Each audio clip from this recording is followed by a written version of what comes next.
Hello everyone. আজি মই basic কেইটামান টুলছ যেটো আমাক মানে ষ্টিচিং টাইমত মানে কামত লাগে সেইকেইটা মই কেইটামান টুলছৰ বিষয়ে ক'ব ওলাইছোঁ যিসকলে জানে সেই তেওঁলোকৰ পৰা ঠিকেই আছে যিসকলে নাজানে তেওঁলোকৰ কাৰণে হেল্পফুল হ'ব বুলি মই ভাবিছোঁ আৰু দেই সেইটো কাৰণে প্ৰথমতে সবচে ফাৰ্ষ্টে মই দেখাই আছোঁ আপোনালোকক এনেতো আমি নৰ্মেলি যিকোনো মানে আমি বস্তু বনালে আমাক কিবা এটা ড্ৰ কৰিলে কিবা এটা আমি ক্ৰাফ্ট মানে কৰিলে আৰু আমাকতো এনেকুৱা স্কেল এডালটো লাগে ন নৰ্মেলি জাষ্ট স্কেল এডাল আৰু দেই এনেকুৱাই ছেম আপোনাৰ ট্ৰাইংগল এডাল স্কেল আছে মানে ইয়াতকৈ ডাঙৰ যিটো আমি ত্ৰিভুজ আকৃতি ন ট্ৰাইংগল এটা স্কেল আছে তো সেই স্কেলটো বহুত মানে ভাল যেতিয়া আমি মানে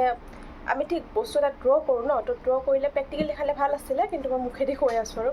আমি এটা বস্তু ড্ৰ কৰোঁ ন তো যেতিয়া আমি বস্তু এটা ড্ৰ কৰিম তেতিয়া আমাৰ ষ্ট্ৰেইট আমি যেতিয়া এনেকৈ ষ্ট্ৰেইটটো কৰিম ন এনেকৈ ষ্ট্ৰেইটটো কৰাৰ লগে লগে আমাৰ কি হ'ব যিটো কাপোৰখন আপোনাৰ এইটো আছে ন ধৰি লওক আপোনাৰ কাপোৰখন পূৰা এনেকুৱা ভাজত আছে আমি এতিয়া ড্ৰ কৰিলোঁ এনেকুৱা হ'ব পাৰে বা এনেকুৱা হ'ব পাৰে তো আমাক ট্ৰাইংগল শ্বেপটো হ'লে কি হ'ব আমাৰ এইটো বস্তুটো আমাৰ এনেকুৱা হৈ যাব ন যেতিয়া আমাৰ ট্ৰাইংগল শ্বেপটো এনেকৈ থাকিব তো আমি কাপোৰখনত যদি আমি এনেকৈ লওঁ তো বস্তুটো আমাৰ পূৰা একদম ধুনীয়াকৈ আহিব যে অঁ এইটো দি মানে ষ্ট্ৰেইট লাইন কৰিবলৈ খুব ধুনীয়া হৈছে আমাক এনেকুৱা এডাল স্কেল এইকাৰণে দৰকাৰ হয় আমি পইণ্টবিলাক জইন কৰিবৰ কাৰণে এনেকুৱা স্কেলটো সুবিধা হয় আৰু এইটো জাষ্ট সৰু কাৰণে আৰু ডাঙৰৰ কাৰণে আপোনাক যেতিয়া আমি ধৰি লওঁ আমি কুৰ্তা বনাম বা কিবা পেণ্টৰ কিবা মানে লম্বা আৰু কিবা এটা বস্তু বনাম তেতিয়া আমাক এই স্কেল পাত দেখিছেনে এইডাল স্কেল ষ্ট্ৰেইট স্কেল হয় তো এইডাল খুব হেল্পফুল হয় এইডাল আমাক পইণ্ট টু পইণ্ট জইন কৰিবৰ কাৰণে এইডাল লাগে আৰু যদি আমি বস্তু এটা এনে জাষ্ট খালি ষ্ট্ৰেইট কৰিব খোজোঁ তেতিয়া আমাক এনেকুৱা টাইপৰে আমাক গ্লাছৰ এটা ট্ৰাইংগল স্কেল পায় তো সেইটো মোৰ ওচৰত বৰ্তমান নাই কিন্তু মই কথাটো কৈ দিছোঁ আৰু তাৰপিছত আহিলে আমাৰ লেগ কাৰ্ভ স্কেল দেই যিটো আমাৰ মানে যেতিয়া আমি এটা পেণ্ট বনালে আমাক এই লেগ কাৰ্ভ স্কেল পাত এই স্কেল পাত খুব হেল্পফুল হয় তেতিয়া আমি এইটো শ্বেপত আমি লেগটো কেনেকৈ আমি ছেভ হ'ব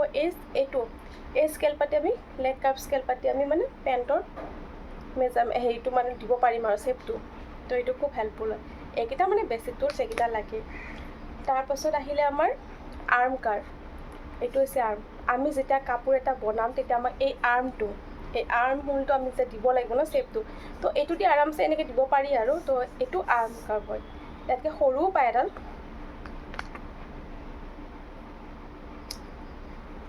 এইটো আৰ্ম হোল কাৰ্ভ স্কেল এইডাল স্কেল এইটো স্কেল মানে চব ক্ষেত্ৰতে মানে হেৰি আৰু মানে চবৰ হেৰি টুলছৰ ভিতৰত চব স্কেলৰ ভিতৰত এইডাল ৰজা আৰু মানে একদম আমি ধৰি লওঁ আমি নেকৰ কিবা এটা শ্বেপ দিছোঁ আমাক ইয়াতে আৰ্ম হ'লেও আমাক শ্বেপটো লাগে তো এইটো আমাক বহুত হেল্পফুল হয় এইটো বেক চাইডৰ নেক মানে যিমান যদি এইডাল আমি টাৰ্ণ ঘূৰাব পাৰিছোঁ চলাব পাৰিছোঁ তেতিয়াহ'লে আমি পূৰা ডিজাইন কৰিব পাৰিছোঁ দেই মষ্ট ইম্পৰ্টেণ্ট হয় এইডাল তাৰপাছত আহিলে আমাৰ এইটো হিপ কাৰ্ভ এইটো দি যেতিয়া আমি এটা কুৰ্তি বনাম বা আমি ধৰি লওক ফিচ কাট এটা স্কাৰ্ট লং এটা কিবা এটা ডিজাইনৰ হেৰি বনাম হিপ কাৰ্ভ এইটো আমি হিপ ডিজাইনটো দিবলৈ বহুত হেল্পফুল হয় ইজি এইকেইটা হৈ গ'ল তাৰপাছত কেঁচিটোতো নৰ্মেলি চবেই জানেই থ্ৰেড কাটাৰ তাৰপিছত আমি চবচে আমি যেতিয়া আমি ডিজাইন এটা কাপোৰ এটা বনাম কিবা এটা মেজাৰমেণ্ট ল'ম আমাক মেজাৰমেণ্ট টেপটো খুব বেছি ইম্পৰ্টেণ্ট হয় তো আমাক মেজাৰমেণ্ট টেপটো লাগে আৰু আমি মেজাৰমেণ্ট টেপটো আমি বহুত টাইপৰ আছে কিবা কিবি এটা আপোনাৰ প্লাষ্টিক মিক্স কিবা এনেকুৱা আছে আমি সদায় এনেকুৱা এটা মেজাৰমেণ্ট টেপ ল'ব লাগে য'ত থ্ৰেড মিক্স থাকে মেজাৰমেণ্ট টেপটো থ্ৰেড থাকিব লাগিব থ্ৰেডটো মিক্স থাকিব লাগিব মানে কটন থ্ৰেড অলপ মিক্স থাকিব লাগিব তো সেনেকুৱা হ'লে আমাৰ মানে সুবিধা হয় হেল্পফুল হয় মেজাৰটো ধুনীয়া হয় আৰু এই বস্তুটো আমাৰ মেজাৰমেণ্ট টেপটো আমাৰ যিটো অকল প্লাষ্টিকৰ হয় সেইটো আমাৰ কি হয় যেতিয়া গৰম দিন হয় ন গৰম দিন হ'লে এইটো আমাৰ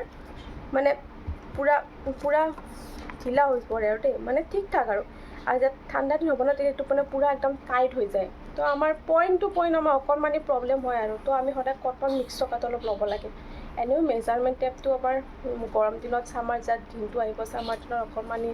লুজ টাইপ মানে এনেকুৱা হৈ যায় আৰু যেতিয়া নেকি আমাৰ ঠাণ্ডা দিন পৰিব তেতিয়া অলপ টাইট হয় এই আৰু তাৰপিছত এই বস্তুটো আমি কেতিয়াও ৰোল পকাই ৰাখিব নালাগে ৰোল পকাই ৰাখিলে বস্তুবিলাক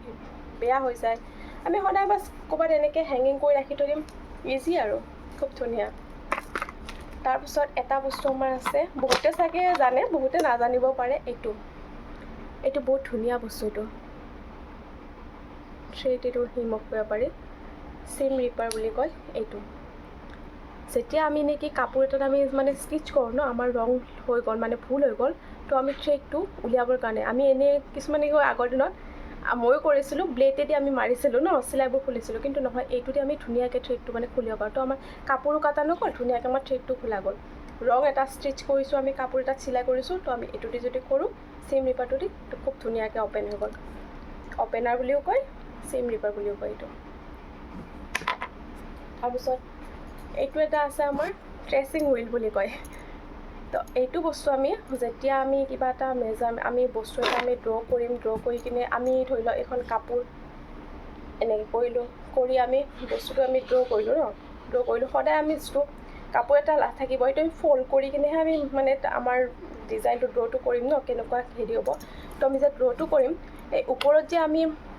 যে আমি মানে ড্ৰটো কৰিলে আমাৰ কিয় তলতলৈকে নপৰিব যিটো তো এইটো দি বস্তু আমি ট্ৰেচিং এনেকৈ চলাই কিনে আমি ট্ৰেচিংটো এনেকৈ কৰিব লাগে। যিটো পেন যে আমি চকটি কৰোঁ ন, আমি ট্ৰেচিং এনেকৈ কৰিলে ইয়াৰ এই দাগটো যে আছে তলত পৰিব, তেতিয়া আমি বেক চাইডো আমি ইজিলি মানে চকটিত আমি কৰি ল'ব পাৰিম। তো এই বস্তুটো খুব ভাল হয়। কেতিয়াবা আমাৰ কি হয়, ইফালে উল্টা সিফালে উল্টা হৈ যায়। তো এইটো দি আমি ওপৰত যিটো আমি ড্ৰ কৰোঁ, নেক্সট তলতো মোৰ চেম লাগিব, ট্ৰেচিং কৰি দিলে আৰামছে তলত দাগ বহিলে, তাতে হেৰি কৰিলে পেঞ্চিল দাগ কৰি আমি কাটি লৈ গ'ল আৰামছে। তো এই বস্তুকেইটা খুব ধুনীয়া ইজি হয়। বৰ্তমান এইকেইটা বস্তুৱে লৈ ৰাখিছোঁ, এতিয়া লাহে লাহে আগবাঢ়ি যাওঁ আৰু কি হয় নেক্সট ভিডিঅ'ত আৰু কেইটামান টুলছ লৈ আপোনালোকৰ ওচৰত আগবাঢ়িম।